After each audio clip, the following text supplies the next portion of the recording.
देखो चारगफ रूल क्या होता है, ये होता है, इसने कहा कि जितने भी ए और टी होगा, ठीक है, ये इक्वल होगा, सॉरी ए और जी जो होगा ये इक्वल होगा किसके, टी और सी के।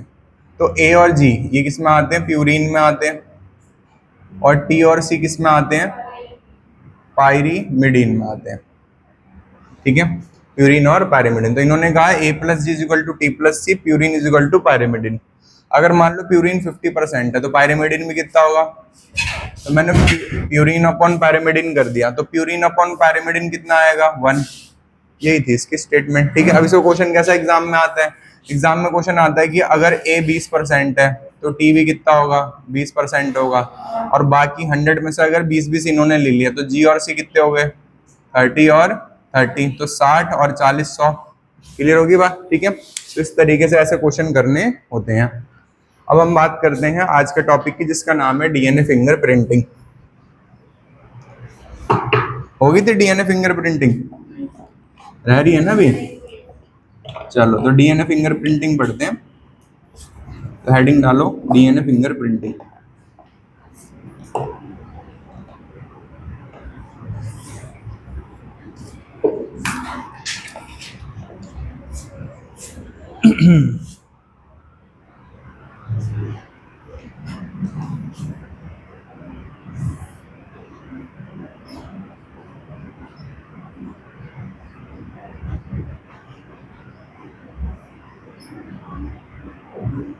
तो जो हमने सैलिएंट फीचर दिए थे होमवर्क में, उस सैलिएंट फीचर में एक पॉइंट था कि 99.9% बेसिस क्या होते हैं, सबके अंदर सेम होते हैं। तो 99% बेसिस आर सेम, हर ऑर्गेनिज्म में क्या होते हैं, सेम होते हैं, in all organism, in all human, human में कह रहा था तो ह्यूमन की बात करेंगे, इन ऑल ह्यूमन।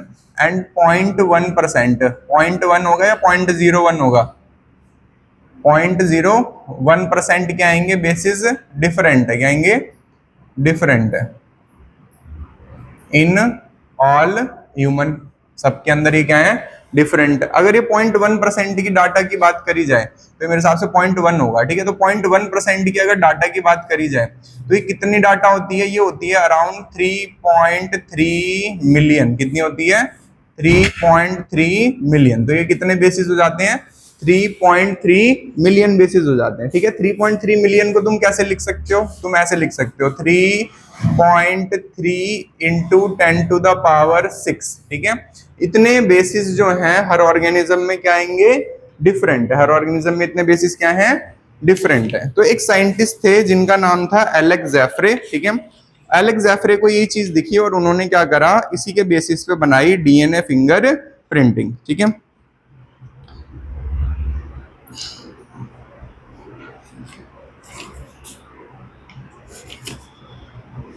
चलो जी, तो आगे बढ़ते हैं। यहाँ पे होमवर्क करके लाए हो प्रंजल, सैलिएंट फीचर वाला ह्यूमन जीनोम प्रोजेक्ट का, पढ़ते ही नहीं तुम बिल्कुल भी। डीएनए फिंगर प्रिंटिंग में पढ़ा रहा था, तो हमने ह्यूमन जीनोम प्रोजेक्ट में देखा था 99.9% बेसिस सेम होते हैं हर ह्यूमन के अंदर, और 0.1% बेसिस क्या होते हैं, डिफरेंट होते हैं हर ह्यूमन के अंदर, ठीक है। तो यहाँ पे कितने बेसिस हो जाते हैं, 3.3 मिलियन बेसिस हो जाते हैं। यहाँ पे शायद जीरो भी आएगा, तो 3.3 मिलियन बेसिस आ जाएंगे, जो कि होते हैं 3.3 इंटू 10⁹ की बजाय क्या हो जाता है, 10⁶ क्या हो जाता है, जीरो नहीं आएगा, ठीक है। चलो तो यहाँ पे क्या हुआ कि ये जो यहाँ पे बेसिस थे ये कितने हो जाएंगे, 3.3 मिलियन। अब इन्होंने क्या करा, ये किसने देखा, ये देखा एलेक्स ज़ेफ्रे नाम के साइंटिस्ट ने, बाय एलेक्स ज़ेफ्रे नाम के साइंटिस्ट ने। तो एलेक्स ज़ेफ्रे नाम के साइंटिस्ट ने देखा डीएनए फिंगर प्रिंटिंग को, तो ह्यूमन जीनोम प्रोजेक्ट से इनको ये दो स्टेटमेंट मिली।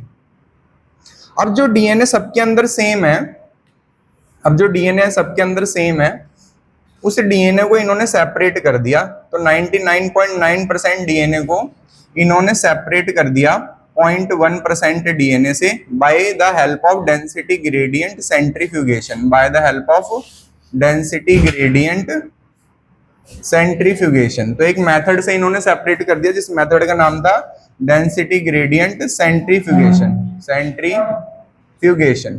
तो इस मेथड के द्वारा इन्होंने डीएनए को कर दिया सेपरेट। अब ये जो डीएनए सबके अंदर सेम था इसका नाम निकला बल्क डीएनए, और जो डीएनए हर ऑर्गेनिज्म में अलग था इसका नाम पड़ा सैटेलाइट डीएनए। क्या नाम पड़ा?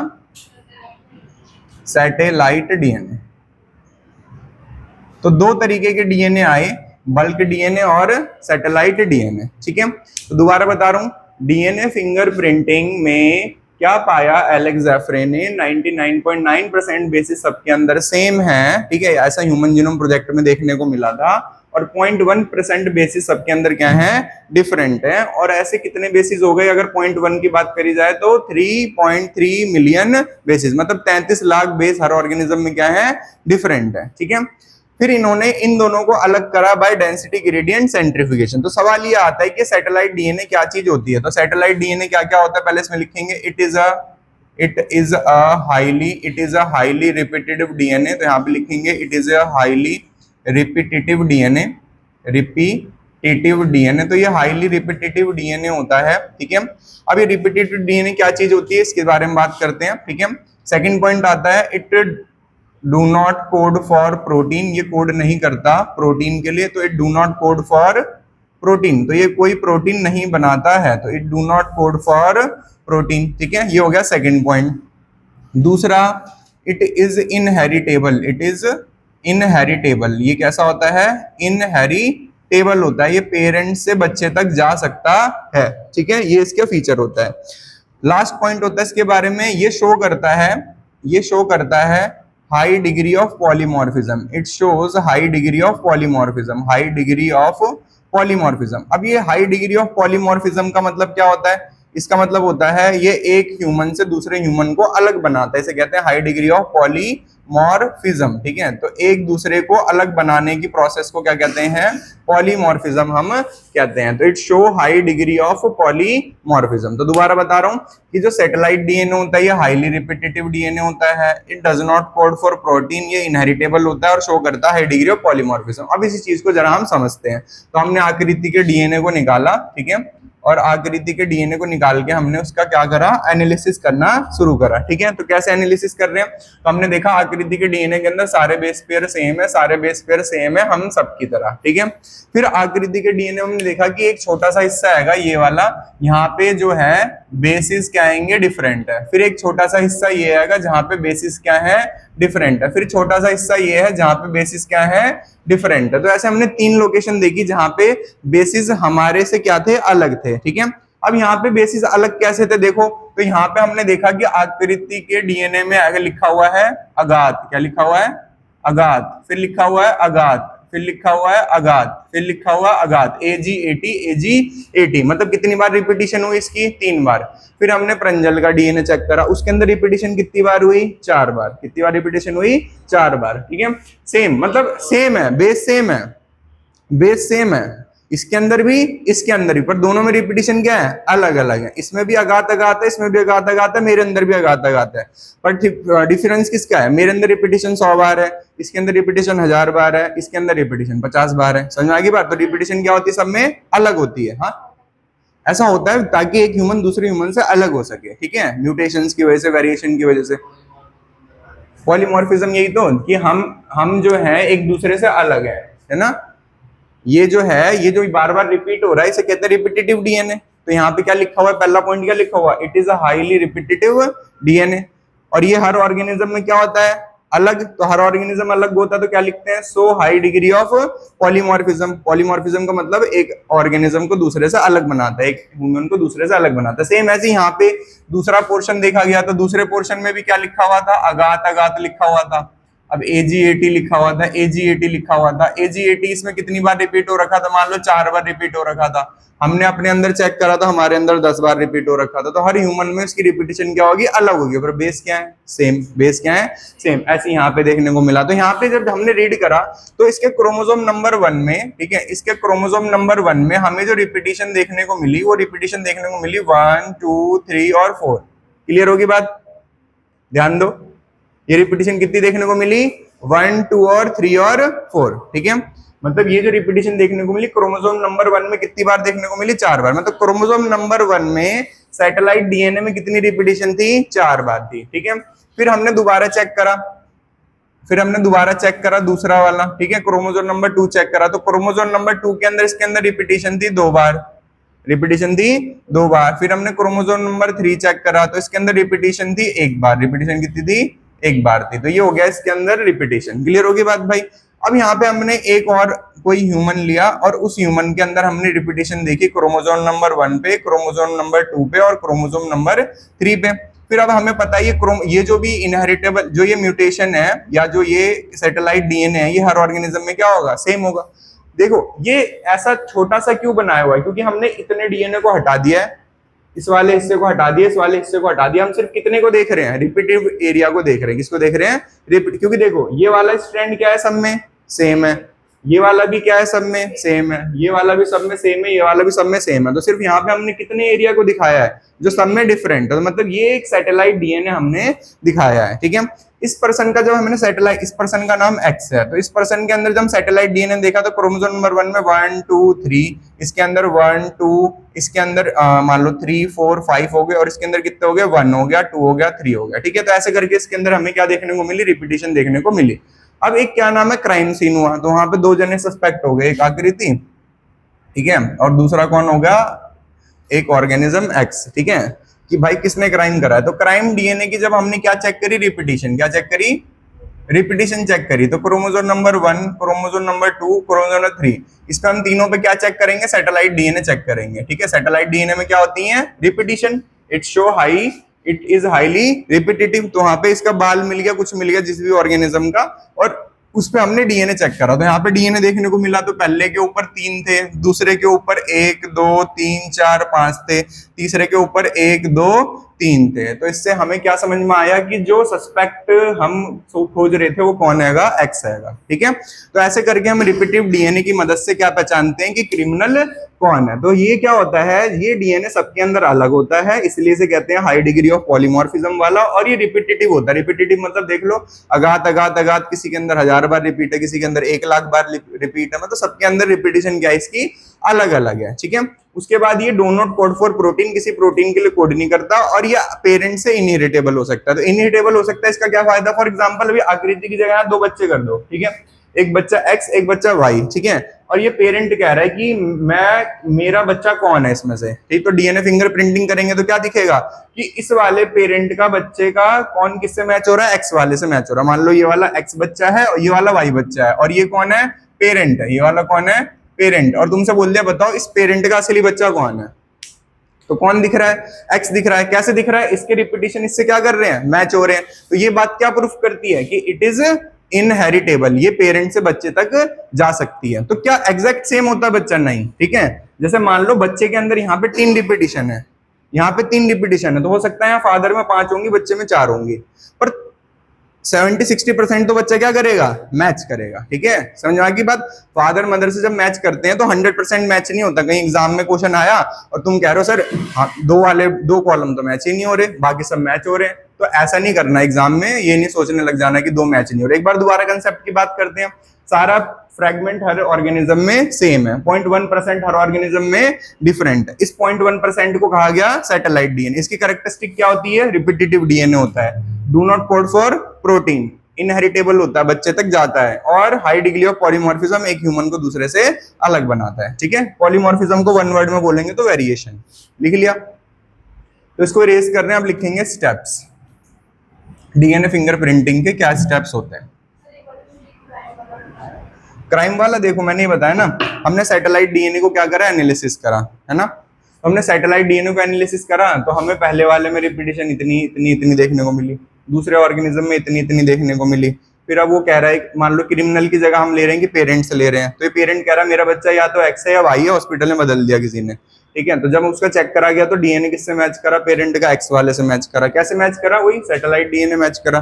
बस इसमें मैंने आंसर ये बताया कि पेरेंट्स के अंदर हो सकता है यहाँ पे 6 लाइन हो, बच्चे में हो सकता है यहाँ पे 5 हो, पर बाकी 2 तो मैच कर रहे होंगे, ठीक है। मतलब तुम अगर 6 कॉलम तुम्हें दे रखे हैं तो 6 में से 3 या 4 तो मैच कर ही रहे होंगे, इसके साथ नहीं मैच कर रहा होगा कुछ भी, ठीक है, तो इससे ये पता चल जाएगा कि पेरेंट का जो बच्चा है वो एक्स है। ठीक है, तुम देख के ही बता दोगे, जब तुम्हें 3 कॉलम दिए होंगे, अगर एग्जाम में आता है 1 ए बी और सी, तो बोला जाएगा ए और बी में से सी का बच्चा कौन है, ऐसे दे दिया जाएगा ए बी और सी। तो ए बी में क्रिमिनल कौन है सी के हिसाब से। ठीक है, सी एक वो है जो हमें मिला है, क्राइम सस्पेक्ट पे मिला हुआ है, डीएनए मिला है, बाल मिला है, तो बताओ ए बी में से सी के साथ कौन मैच कर रहा है, दिख जाएगा तुम्हें कौन मैच कर रहा है, वही लाइंस मैच करनी है। समझ में आ गई बात। ठीक है, अब आता है स्टेप्स। डीएनए फिंगरप्रिंटिंग के क्या स्टेप्स होते हैं, तो लिखेंगे स्टेप्स। ठीक है, तो डीएनए फिंगरप्रिंटिंग का पहला स्टेप होता है डीएनए को आइसोलेट किया जाता है, जहां से भी डीएनए मिला उसे क्या करेंगे, आइसोलेट करेंगे। आइसोलेट करने के बाद इसके क्या बनाएंगे, फ्रेगमेंट्स बनाएंगे डीएनए के। तो fragments of DNA by endonuclease. तो डीएनए के बहुत सारे टुकड़े बनाए जाएंगे बाय एंडोन्यूक्लियस एंजाइम, तो एक एंजाइम की मदद से जिसका नाम एंडोन्यूक्लियस होता है। ठीक है, फिर इन फ्रेगमेंट्स को हम कहाँ डाल देंगे, इन फ्रेगमेंट्स को डाल देंगे। ठीक है, फ्रेगमेंट्स को अरेंज करा जाएगा ऑन एग्रोस जेल। तो फ्रेगमेंट्स जो होंगे अरेंज करे जाएंगे, फ्रेगमेंट्स अरेंज करे जाएंगे ऑन एग्रोस जेल। तो एग्रोस जेल पे, और इसको हम क्या कहते हैं, जेल इलेक्ट्रोफोरेसिस भी कहते हैं। तो यहाँ पे एग्रोस जेल होता है तो जेल, और इलेक्ट्रिक करंट होता है इसलिए इलेक्ट्रोफोरेसिस। तो बताओ इसका नाम जेल इलेक्ट्रोफोरेसिस क्यों पड़ा, दोबारा बताओ कोई बच्चा।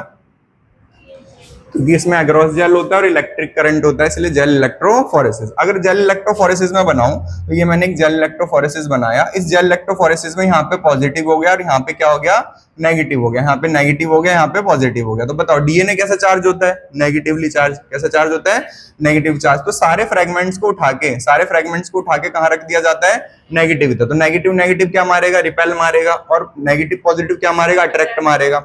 इसमें कौन सा जेल भरा हुआ है, एग्रोस जेल भरा हुआ है। ठीक है, तो इसमें भरा हुआ है एग्रोस जेल, तो जेल इलेक्ट्रोफोरेसिस। अब जो सबसे बड़ा फ्रेगमेंट होगा वो कहाँ की तरफ आ जाएगा परंजल, पॉजिटिव की तरफ आ जाएगा, क्योंकि जितना बड़ा फ्रेगमेंट उतना ज्यादा नेगेटिव चार्ज, उतना ज्यादा पॉजिटिव की तरफ अट्रैक्ट करेगा। फिर इससे छोटा फ्रेगमेंट इसके पीछे, इससे छोटा फ्रेगमेंट इसके पीछे, इससे छोटा फ्रेगमेंट इसके पीछे, इससे छोटा फ्रेगमेंट इसके पीछे, और सबसे छोटा फ्रेगमेंट सबसे पीछे। समझ में आ गई बात। तो यहाँ पे फ्रेगमेंट्स क्या हो गए, अरेंज हो गए। फ्रेगमेंट्स क्या हो गए, अरेंज हो गए। अब इन फ्रेगमेंट्स को, अभी डीएनए कैसा है, यहाँ पे डबल स्टैंडर्ड है। कैसा है, डबल स्टैंडर्ड। तो इस फ्रेगमेंट्स को अब यहाँ से उठा के ट्रांसफर कर दिया जाएगा। तो यहाँ पे ट्रांसफर कर दिया जाएगा, तो इसे लिखेंगे ट्रांसफर करेंगे। यहाँ पे नेक्स्ट स्टेप होगा transfer of fragment, transfer of fragment. तो फ्रेगमेंट को ट्रांसफर करेंगे, ठीक है, on transfer of fragment on nylon membrane, on nylon membrane. तो एक मेम्ब्रेन पे ट्रांसफर करेंगे जिसका नाम होता है नाइलॉन मेम्ब्रेन, और इसको कहते हैं called southern blotting, called southern blotting. तो साउथर्न कौन थे, साइंटिस्ट, और ब्लॉटिंग का मतलब होता है एग्रोस जेल से नाइलॉन मेम्ब्रेन तक डीएनए फ्रेगमेंट्स को ट्रांसफर करना। Transfer of fragment on nylon membrane is called southern blotting. तो इस जेल से निकाल के फ्रेगमेंट्स को नाइलॉन मेम्ब्रेन पे ट्रांसफर करने के प्रोसेस का नाम क्या होता है, साउथर्न ब्लॉटिंग नाम होता है। क्लियर होगी बात यहाँ पे। ठीक है, अब यहाँ पे अगला स्टेप क्या होगा, अगले स्टेप पे जरा ध्यान देते हैं भाई। अगला स्टेप क्या होगा, ठीक है, तो अगला स्टेप क्या होगा, ये मैंने यहाँ पे नाइलॉन मेम्ब्रेन बनाई। ठीक है, तो ये नाइलॉन मेम्ब्रेन बनाई। इस नाइलॉन मेम्ब्रेन पे फ्रेगमेंट जो होंगे, ठीक है, वो अलग अलग हो जाएंगे। डीएनए के डबल फ्रेगमेंट्स क्या हो जाएंगे, अलग अलग हो जाएंगे, सिंगल स्टैंड हो जाएंगे। तो यहाँ पे डीएनए का फ्रेगमेंट हो गया, ये डीएनए का फ्रेगमेंट हो गया, डीएनए का फ्रेगमेंट हो गया, अरेंज हो गए फ्रेगमेंट नाइलॉन मेम्ब्रेन पे। कौन सी मेम्ब्रेन है ये, नाइलॉन मेम्ब्रेन है। ठीक है, अब हम क्या करेंगे, जो ये सैटेलाइट डीएनए है, इस सैटेलाइट डीएनए में हमें पता है सबके अंदर ज्यादातर क्या सेम बेस होते हैं, अगात अगात बेसिस होते हैं। अब हमें इसमें क्या ढूंढना है, हमें अभी क्या पता चला, सब सेम है, सब सेम है, सब सेम है। हमें क्या ढूंढना है, ये वाला एरिया ढूंढना है। ठीक है, तो हमें कौन सा एरिया ढूंढना है, जहां पे सैटेलाइट डीएनए, जहां पे क्या ढूंढना है, जहां पे सैटेलाइट डीएनए। तो कैसे ढूंढा जाएगा, तो हम क्या करेंगे, हम अगात का एक अपोजिट बना देंगे। तो अगात का अपोजिट क्या होता है, अगात का अपोजिट होता है टी सी और टी और ए, यही बनेगा। ठीक है, तो अगात का हम अपोजिट बना देंगे, टी सी टी और ए। इसको उठा के हम कहां लगा देंगे, इसको उठा के इसके ऊपर लगा देंगे रेडियो एक्टिविटी। क्या लगा देंगे, रेडियो एक्टिविटी लगा देंगे। तो इसे कहेंगे रेडियो एक्टिव प्रॉब, इसे कहेंगे रेडियो एक्टिव प्रॉब कहेंगे। तो रेडियो एक्टिव प्रॉब इसके अंदर लगाएंगे, जहां पे भी प्रॉब लगेगा, जहां पे भी प्रॉब लगेगा उस जगह पे क्या शो होगी, रेडियो एक्टिविटी शो होगी। उस जगह पे क्या शो होगी, रेडियो एक्टिविटी शो होगी। तो दोबारा बता रहा हूँ क्या हुआ, यहाँ पे फ्रेगमेंट्स बनाए, फ्रेगमेंट्स को अरेंज करा, अरेंज करने के बाद फ्रेगमेंट्स को ट्रांसफर करा नाइलॉन मेम्ब्रेन पे। जब नाइलॉन मेम्ब्रेन में ट्रांसफर करते हैं डीएनए का क्या हो जाते हैं, डबल स्टैंड से सिंगल स्टैंड हो जाता है, अलग अलग हो जाते हैं फ्रेगमेंट, ठीक है। फिर हम इस पे क्या लगाते हैं, प्रोब लगाते हैं, क्या लगाते हैं, प्रोब लगाते हैं। तो अगला स्टेप हमारा क्या हुआ, एप्लीकेशन ऑफ प्रोब। तो एप्लीकेशन ऑफ प्रोब को कहते हैं hybridization, hybridization by radioactive probe, by radioactive probe. ये रेडियो एक्टिव प्रोब सक्षम यहाँ पे क्या पहचान रहा है, क्या पहचान रहा है यहाँ पे, सैटेलाइट डीएनए। किसको पहचान रहा है, सैटेलाइट डीएनए। तो hybridization by radioactive probe, radioactive probe को हम कहते हैं वीएनटीआर। अभी समझ में आ जाएगा क्या होता है VNTR. And last auto radiography, auto radiography का मतलब होता है ये जहां पे भी तुम्हारा वो लगा हुआ फ्रेगमेंट, जहां पे भी तुम्हारा फ्रेगमेंट लगा हुआ है उसको तुम देखोगे कैसे, बाय एक्सरे। किसकी मदद से देखते हो, बाय एक्सरे। तो ऑटो रेडियोग्राफी का मतलब होता है विजुअलाइज करना फ्रेगमेंट को, कि फ्रेगमेंट कहां जाके लगा है, तुम्हारा प्रोब कहां पे लगा है, उसको देखने की प्रोसेस को कहते हैं ऑटो रेडियोग्राफी बाय एक्सरे, ठीक है। और वो कैसा कलर देती है, ब्लैक कलर देती है। जहां पे भी रेडियो एक्टिविटी लगी होगी तो एक्सरे की प्रेजेंस में ब्लैक कलर देती है। तो ये देती है gives black colour, gives back colour. तो अब तुम्हें क्या मिल गया, तुम्हें मिल गया सैटेलाइट डीएनए मिल गया। तो ये प्रोसेस थी। तो दोबारा प्रोसेस बता रहा हूँ, डीएनए को आइसोलेट करा, फ्रेगमेंट्स को एंडोन्यूक्लियस से बनाया, फ्रेगमेंट्स को अरेंज करा एग्रोस जेल के अंदर। तो फ्रेगमेंट्स अरेंज हो गए, पॉजिटिव की तरफ बड़ा, नेगेटिव की तरफ छोटा। इन फ्रेगमेंट को नाइलॉन मेम्ब्रेन पे ट्रांसफर कर दिया गया। प्रोसेस का नाम था साउथर्न ब्लॉटिंग, ठीक है। साउथर्न ब्लॉटिंग के बाद यहाँ पे क्या हुआ, हाइब्रिडाइजेशन कराई गई। हाइब्रिडाइजेशन जब कराई गई रेडियो एक्टिव प्रोब के जरिए, और यहाँ पे जहां पे वो लगा होगा उस जगह को देखा गया with the help of x-ray, और उसने कैसा कलर दिया, ब्लैक कलर दिया, ठीक है भाई। तो ये हो गए यहाँ पे स्टेप्स। हाँ, अभी वही समझाने जा रहा हूं, उसी टॉपिक को समझाने जा रहा हूं। तो अब सवाल आता है वीएनटीआर क्या होता है, ठीक है। तो हम यहाँ पे लिखेंगे अब वीएनटीआर के लिए कंसेप्ट। तो जो सैटेलाइट डीएनए होता है, सैटेलाइट डीएनए जो होता है ये दो तरीके का होता है, ठीक है। एक होता है माइक्रो सैटेलाइट डीएनए और एक होता है मिनी सैटेलाइट डीएनए, ठीक है। माइक्रो के अंदर क्या होती है, लेस रिपीटिशन होती है, तो लेस रिपीटिशन का मतलब होता है 50 बार 40 बार। और मैक्रो का मतलब इसके अंदर क्या होती है, हाई रिपीटिशन होती है, ठीक है, 1000 बार 1500 बार 500 बार। तो इसमें क्या होती है, हाईली रिपीटिशन होती हैं। अभी जो हाईली रिपीटिशन होती हैं इस मिनी सैटेलाइट के अंदर, इस मिनी सैटेलाइट वाले को हम यूज करते हैं। अब ये देखो, बताओ, ये जो रिपीटिशन है सबके अंदर अलग है, यस और नो। सैटेलाइट डीएनए में जो रिपीटिशन होती है सबके अंदर क्या होती है, अलग। को इंग्लिश में क्या कहते हैं प्रंजल? अगर मैं तुमसे बोलूं कि बताओ कि मेरे अंदर, इसके अंदर, तुम्हारे अंदर, सबके अंदर सैटेलाइट डीएनए का नंबर क्या है, अलग है। सैटेलाइट डीएनए का जो रिपीटिशन वो क्या है, अलग है। तो उसको क्या कहेंगे इंग्लिश में, अलग को डिफरेंस या वेरिएबल। ये क्या कहेंगे, वेरिएबल कहेंगे, ठीक है। तो ये समझ में आया तुम्हें, वेरिएबल वर्ड की यूज करा, ईरम, है ना। तो सैटेलाइट डीएनए का नंबर सबके अंदर क्या है, अलग है। तो यहाँ पे लिखा जाता है mini satellite is used as VNTR, it is used as VNTR. तो वीएनटीआर क्या होता है, वी का मतलब होता है वेरिएबल, समझ में आया। वेरिएबल वर्ड क्यों बोल रहा था, नंबर, क्योंकि नंबर क्या है सबके अंदर अलग है। तो वेरिएबल क्या है, नंबर। टी का मतलब है टेंडम, ठीक है, टेंडम का मतलब होता है स्ट्रेच, ठीक है, डीएनए का एक टुकड़ा। And repeats, variable number of tandem repeats, ठीक है। तो सबके अंदर रिपीटिशन क्या आएगी, अलग है। तो इसका नाम क्या होगा, वीएनटीआर, ठीक है। और इसी वीएनटीआर को क्या कहते हैं हम, इसे कहते हैं रेडियो एक्टिव प्रोब। जो अभी लगाया वहां पे तुमने, तो उसे क्या कहते हैं, रेडियो एक्टिव प्रोब।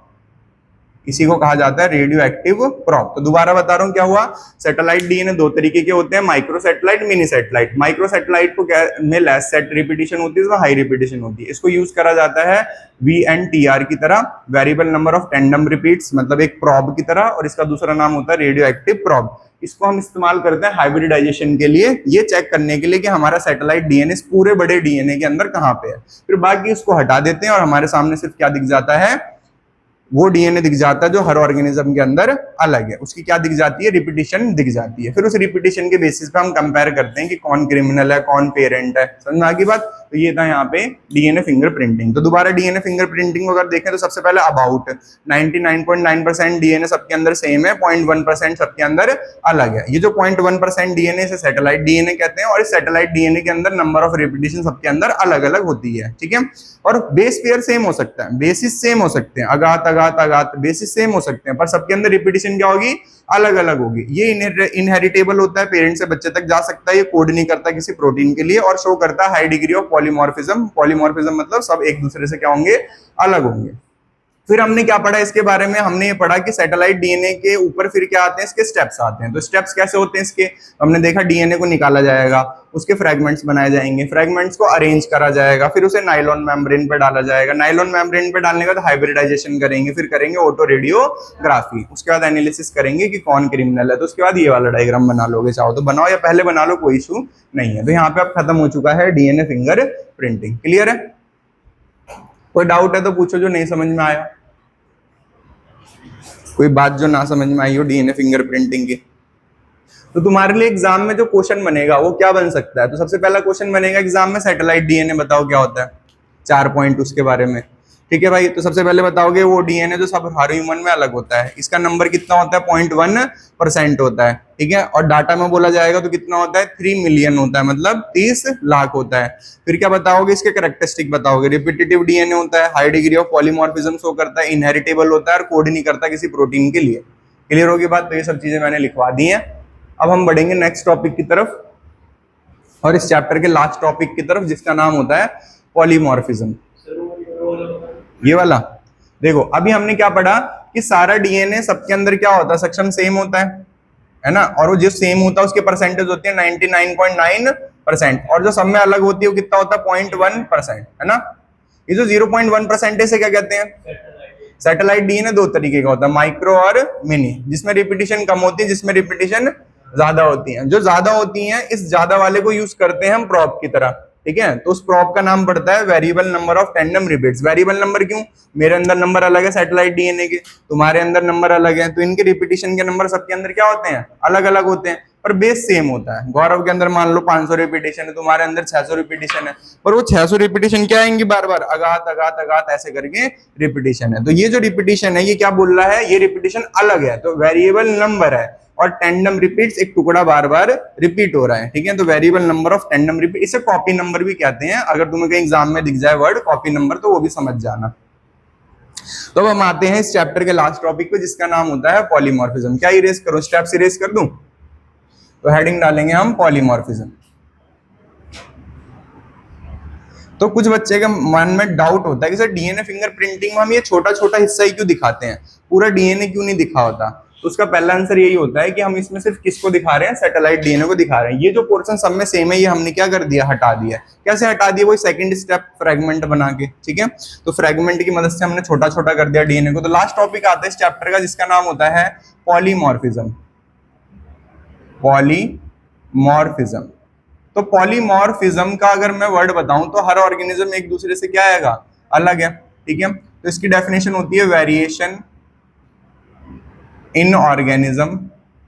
हर ऑर्गेनिज्म में वेरिएशन होती है, तो variation in organism at genetic level, at genetic level is called polymorphism. तो जेनेटिक लेवल पे जब ऑर्गेनिज्म एक दूसरे से अलग होता है तो उसे कहा जाता है पॉलीमॉर्फिज्म कहा जाता है, ठीक है। फिर इसमें लिखा जाता है कौन रिस्पॉन्सिबल होता है पॉलीमॉर्फिज्म के लिए, तो यहाँ पे लिखेंगे रीजन, कौन रिस्पॉन्सिबल होता है पॉलीमॉर्फिज्म के लिए, ठीक है। तो यहाँ पे लिखेंगे नॉन कोडिंग पार्ट्स जो होते हैं, नॉन कोडिंग पार्ट्स जो होते हैं, ठीक है, शोज, क्या शोज करते हैं, पॉलीमॉर्फिज्म शो करते हैं। तो नॉन कोडिंग पार्ट क्या शो करते हैं, पॉलीमॉर्फिज्म शो करते हैं, ठीक है। इनमें पॉलीमॉर्फिज्म कैसे आता है, ठीक है। तो यहाँ पे लिखेंगे वेरिएशन अगर, इसके अंदर वेरिएशन आता है, पॉलीमॉर्फिज्म मतलब वेरिएशन आता है ड्यू टू म्यूटेशन। तो इनके अंदर वेरिएशन कैसे आता है, ड्यू टू म्यूटेशन की वजह से आता है, ठीक है। और ये जो वेरिएशन होता है ये कैसा होता है, it is inheritable, it is inheritable. और ये क्या होता है, आगे की तरफ बच्चे के अंदर भी जाता है। तो ये जो बदलाव होता है आगे बच्चे के अंदर जाता है, तो इट इज इनहेरिटेबल। तो ये होता है इनहेरिटेबल। तो मतलब ये जो नॉन कोडिंग पार्ट है आगे बच्चे के अंदर भी जाते हैं, ठीक है। अब आता है यहाँ पे इसके टाइप्स। तो पॉलीमॉर्फिज्म क्या आया, variation in organism at genetic level, non coding part show करते हैं पॉलीमॉर्फिज्म, वेरिएशन होता है म्यूटेशन की वजह से और इट इज इनहेरिटेबल। ठीक है, इसके टाइप्स क्या आते हैं? तो इसका सबसे पहला टाइप आता है, सबसे पहला टाइप आता है डीएनए पॉलीमॉर्फिज्म। सबसे पहला टाइप आता है डीएनए पॉलीमॉर्फिज्म। तो डीएनए पॉलीमॉर्फिज्म क्या होता है? सैटेलाइट डीएनए की बात कर रहा है। तो डीएनए पॉलीमॉर्फिज्म, तो डेफिनेशन क्या आएगी? Variation in organism at DNA level. तो variation in organism, variation in organism at DNA level. तो जब डीएनए लेवल पे ऑर्गेनिज्म में वेरिएशन होता है तो उसे हम क्या कहते हैं? उसे हम कहते हैं डीएनए पॉलीमॉर्फिज्म। एग्जाम्पल क्या होता है इसका? इसका एग्जाम्पल होता है सैटेलाइट डीएनए। ठीक है, इसका एग्जाम्पल होता है सैटेलाइट डीएनए। तो सैटेलाइट डीएनए क्या शो करता है? High degree of polymorphism. ठीक है, it show high degree of polymorphism. ठीक है, तो सैटेलाइट डीएनए तुम्हारा दो जगह से क्वेश्चन मैच करता है, डीएनए फिंगरप्रिंटिंग से भी मैच करता है और सैटेलाइट डीएनए तुम्हारा पॉलीमॉर्फिज्म टॉपिक से भी मैच करता है क्वेश्चन। अब आता है सेकंड टाइप इसका। तो पहला हो गया डीएनए पॉलीमॉर्फिज्म और दूसरा हो गया एसएनपी। तो किसी बच्चे ने अगर ध्यान से सैलिएंट फीचर लिखे होंगे तो सैलिएंट फीचर में एक लिखा होगा there are 1.4 million location as SNPs. ठीक है, तो एसएनपीज क्या होता है? तो इसमें लिखेंगे एसएनपी, तो इसे लिखते हैं single nucleotide polymorphism, single nucleotide polymorphism. ठीक है, तो सिंगल न्यूक्लियोटाइड पॉलीमॉर्फिज्म, पॉलीमॉर्फिज्म। ठीक है, सिंगल न्यूक्लियोटाइड पॉलीमॉर्फिज्म। तो यहाँ पे अगर देखो ए एक न्यूक्लियोटाइड है, जी एक न्यूक्लियोटाइड है, ए एक न्यूक्लियोटाइड है और टी एक न्यूक्लियोटाइड है। ठीक है, अब यहाँ पे हुआ क्या, फर्क क्या हुआ जरा ध्यान दो। तो हुआ फर्क ये कि सारा डीएनए तो सबके अंदर सेम है और साइंटिस्ट को 14 लाख लोकेशन ऐसी मिली जहां पे बेस क्या हो रहा था? अलग हो रहा था। ठीक है, फॉर एग्जांपल तुम्हारा डीएनए मेरा डीएनए मैच करा गया, तो शुरू में चल रहा है A T T T T, सब बिल्कुल सेम चल रहा है, सेम चल रहा है, सेम चल रहा है, सेम चल रहा है। फिर अचानक से क्या आ गया? जी, मेरे में सी आ गया। ठीक है, एक क्या हो गया? न्यूक्लियोटाइड अलग हो गया। फिर दोबारा चेन चली जा रही, चली जा रही, चली जा रही, चली जा रही, कई करोड़ बेस निकल गए, चले जा रहा, चला जा रहा, चला जा रहा है। फिर तुम्हारे में टी आ गया, मेरे में सी आ गया, फिर अलग हो गया। एक न्यूक्लियोटाइड क्या हो गया? अलग हो गया। फिर चेन चली जा रही, चली जा रही, चली जा रही, चली जा रही, चली जा रही, चली जा रही, फिर तुम्हारे में सी आ गया, मेरे में जी आ गया, फिर चेन चली जा रही, चली जा रही, चली जा रही है। तो हर बार एक न्यूक्लियोटाइड क्या आ रहा है? अलग आ रहा है। ठीक है, हर बार एक न्यूक्लियोटाइड क्या है? अलग। तो ऐसी 14 लाख लोकेशन मिली जो एक ह्यूमन को दूसरे ह्यूमन से अलग बना रही थी और इनको कहा गया सिंगल न्यूक्लियोटाइड पॉलीमॉर्फिज्म कहा गया। ठीक है, तो एक बेस पेयर बार बार अलग आ रहा था, बाकी सारा डीएनए सेम था, एक बेस पेयर बार बार क्या आ रहा था? अलग आ रहा था। तो इसे कहा गया वेरिएशन एट न्यूक्लियोटाइड लेवल। तो वेरिएशन एट न्यूक्लियोटाइड लेवल। ठीक है, डीएनए वाले में क्या डेफिनेशन लिखी थी हमने? Variation in organism at DNA level. अब यहाँ पे लेवल छोटा हो गया, वेरिएशन एट न्यूक्लियोटाइड लेवल। ठीक है, तो वेरिएशन हो गया न्यूक्लियोटाइड लेवल पे। ठीक है, तो variation at nucleotide level in organism, in organism. फिर इसकी डाटा लिखनी पड़ेंगी, ऐसी कितनी आएंगे? तो there are 1.4 million location, there are 1.4 million location, ऐसी 1.4 मिलियन लोकेशन थी एज एसएनपीज, जो साइंटिस्ट को कहाँ मिली? एचजीपी पे। ठीक है, तो there are 1.4 million location as SNPs found during HGP, found during human genome project, found during human genome project. तो साइंटिस्ट को ह्यूमन जीनोम प्रोजेक्ट के टाइम पे ऐसी 14 लाख लोकेशन मिली थी जो कि एसएनपीज होती। अब मान लो एग्जाम में पॉलीमॉर्फिज्म आया, काफी अच्छा क्वेश्चन है, पॉलीमॉर्फिज्म आया, तुमने लिख दिया पॉलीमॉर्फिज्म क्या होता है, तुमने लिख दिया पॉलीमॉर्फिज्म का रीजन क्या होता है। ठीक है, तुमसे पर वो बोल रहा है पॉलीमॉर्फिज्म बताओ, पॉलीमॉर्फिज्म का कारण बताओ, और बोल रहा है बताओ एलिलिक पॉलीमॉर्फिज्म क्या होता है। तो तुमसे अलील बोल दिया, तुमसे डीएनए नहीं बोला, तुमसे एसएनपी नहीं बोला, तुमसे क्या बोल दिया? अलील बोल दिया। तो वो same variation in organism at allele level is called allelic polymorphism. Same definition आएगी। Variation in organism at DNA level is known as DNA polymorphism, variation in organism at nucleotide level known as single nucleotide polymorphism. जैसा वो word बोल रहा है same वही, variation in organism eight जो भी question में दे रखा है। क्लियर होगी बात? तो हो गया तुम्हारा पॉलीमॉर्फिज्म। ठीक है, तो जरूरी नहीं है कि ये दो आए, पर इतना हार्ड क्वेश्चन नहीं बनता, बच्चे इतना ही नहीं कर पाते अटेम्प्ट, जो ये दो बताएं तुम्हें यही नहीं अटेम्प्ट कर पाते क्योंकि पढ़ाते ही नहीं कि ऐसा भी कुछ टॉपिक है। तो ये हो गया यहाँ पे चैप्टर फिनिश।